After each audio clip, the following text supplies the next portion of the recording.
ವ್ಯಕ್ತಿಗಳನ್ನ ಆದರ್ಶವಾಗಿ ಪರಿಗಣಿಸಿ ಆರಾಧಿಸುವಂತೆ ನಂಬಿಕೆ ಭಾರತೀಯರಲ್ಲಿ ಹೊಸದಲ್ಲ. ಅನೇಕ ಸಿನಿಮಾ ನಟ ನಟಿಯರು ರಾಜಕಾರಣಿಗಳಿಗೆ ಗುಡಿ ಕಟ್ಟಿ ಪೂಜೆ ಮಾಡ್ತಾ ಇದ್ದಾರೆ.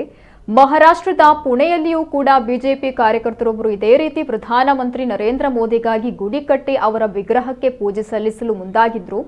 ಈ ಮೂಲಕ ತಮ್ಮ ಭಕ್ತಿ ಪರಾಕಾಷ್ಠೆ ಮೆರೆಯಲು ಮುಂದಾಗಿದ್ರು. ಆದರೆ ಅವರ ಈ ನಡೆ ಎನ್ಸಿಪಿ ಕೆಂಗಣ್ಣಿಗೆ ಗುರಿಯಾದ ಹಿನ್ನೆಲೆ ರಾತ್ರೋರಾತ್ರಿ ಈಗ ಗುಡಿ ಕಣ್ಮರೆಯಾಗಿದೆ. ಪುಣೆಯ 37 ವರ್ಷದ ಮಯೂರ್ ಮುಂಡಾ ಎನ್ನುವ ರಿಯಲ್ ಎಸ್ಟೇಟ್ ಉದ್ಯಮಿಯೂ ಆಗಿರುವ ಬಿಜೆಪಿ ಕಾರ್ಯಕರ್ತರೊಬ್ಬರು ಯೌದ್ ಏರಿಯಾದ ರಸ್ತೆಯಲ್ಲಿ ಈ ಗುಡಿ ನಿರ್ಮಾಣ ಮಾಡಿ ನರೇಂದ್ರ ಮೋದಿ ವಿಗ್ರಹಕ್ಕೆ ಪೂಜೆ ಸಲ್ಲಿಸಲು ಮುಂದಾಗಿದ್ರು. 6 ತಿಂಗಳ ಹಿಂದೆ ನಿರ್ಮಾಣಕ್ಕೆ ಅಡಿಗಲ್ಲು ಹಾಕಿದ್ದ ಈ ಮಂದಿರವನ್ನ ಸ್ವಾತಂತ್ರ್ಯ ದಿನಾಚರಣೆಯಂದು ಉದ್ಘಾಟಿಸಲಾಯಿತು.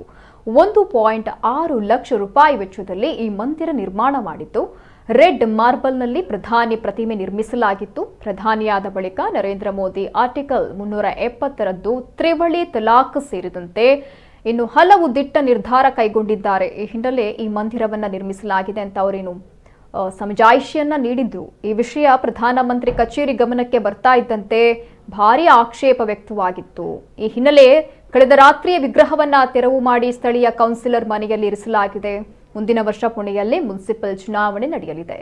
ಈ ಚುನಾವಣೆ ಗಮನದಲ್ಲಿಟ್ಟುಕೊಂಡು ಎನ್ಸಿಪಿ ಬಿಜೆಪಿ ವಿರುದ್ಧ ಅಸ್ತ್ರವಾಗಿ ಬಳಕೆ ಮಾಡಲು ಮುಂದಾಗಿತ್ತು. ಈ ಪ್ರತಿಮೆ ರಾಜಕೀಯ ಆರೋಪ ಪ್ರತ್ಯಾರೋಪಕ್ಕೆ ಗುರಿಯಾಗುವ ಮೊದಲೇ ಈಗ ಪ್ರತಿಮೆಯನ್ನ ತೆರವುಗೊಳಿಸಲಾಗಿದೆ.